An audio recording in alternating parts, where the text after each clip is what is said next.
रहस्य की परछाई भाग 2। आर्या, अनिकेत और मीरा की साहसिक यात्रा के बाद परछाई वाला घर अब एक सामान्य मकान की तरह हो गया था।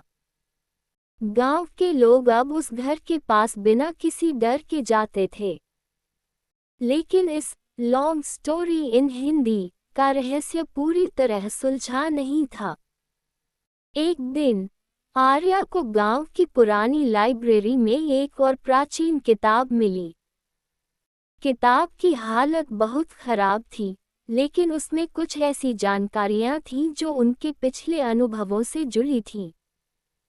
किताब में एक रहस्यमयी संकेत था जो उस खजाने की ओर इशारा कर रहा था जिसे उन्होंने पहले नहीं खोजा था। आर्या ने अनिकेत और मीरा को इस बारे में बताया। तीनों ने फिर से उस घर में जाने का फैसला किया ताकि वे इस नए रहस्य की तह तक पहुंच सकें। इस लॉन्ग स्टोरी इन हिंदी का दूसरा भाग अब शुरू हो रहा था।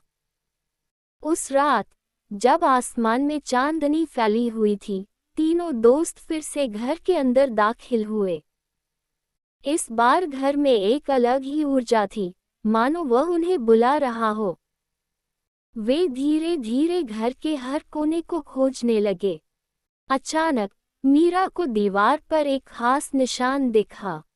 उसने उसे छुआ और दीवार का एक हिस्सा खुल गया। उनके सामने एक गुप्त दरवाजा था। इस सस्पेंस स्टोरी इन हिंदी में यह मोड़ बेहद रोमांचक था।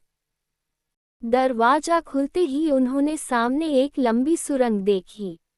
सुरंग के अंदर अंधेरा था, लेकिन उन्होंने अपनी टॉर्च की रोशनी में आगे बढ़ने का फैसला किया।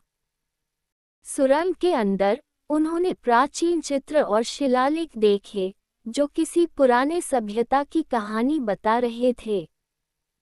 सुरंग के अंत में उन्हें एक बड़ा कमरा दिखा जिसमें एक विशाल पत्थर की मूर्ति थी। मूर्ति के हाथों में एक चमकती हुई वस्तु थी। आर्या ने ध्यान से देखा और पाया कि वह वही खजाना था जिसे वे खोज रहे थे। लेकिन मूर्ति पर एक चेतावनी भी लिखी थी जो कह रही थी कि खजाने को छूने से पहले उन्हें सत्य का सामना करना होगा। अनिकेत ने सुझाव दिया कि उन्हें मूर्ति के चारों ओर खुदाई करनी चाहिए। खुदाई करते हुए उन्हें कुछ और प्राचीन वस्त्र और शिलालेख मिले जो इस खजाने की सच्चाई बताते थे। उन शिलालेखों में लिखा था कि यह खजाना गांव की खुशहाली के लिए था, लेकिन इसे पाने के लिए उन्हें अपने स्वार्थ से ऊपर उठना होगा। इस लॉन्ग स्टोरी इन हिंदी में अब एक नया मोड़ आया। आर्या ने खजाने को छूने से पहले अपने दोस्तों से सलाह ली। उन्होंने फैसला किया कि वे इस खजाने को गांव के कल्याण के लिए इस्तेमाल करेंगे। जैसे ही उन्होंने ये निर्णय लिया, मूर्ति के चारों ओर की रोशनी तेज हो गई और खजाने के चारों ओर एक सुनहरी आभा फैल गई। उन्होंने महसूस किया कि उनकी सच्चाई और साहस ने उस श्राप को तोड़ दिया था। गांव लौटने के बाद उन्होंने खजाने को गांव के विकास के लिए इस्तेमाल किया। उन्होंने स्कूल, अस्पताल और अन्य सुविधाएं बनवाईं, जिससे गांव के लोग बहुत खुश हुए।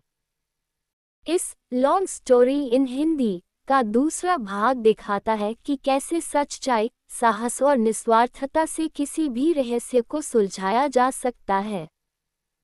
आर्या, अनिकेत और मीरा ने साबित कर दिया कि सच्ची दोस्ती और ईमानदारी से बड़ी कोई ताकत नहीं होती।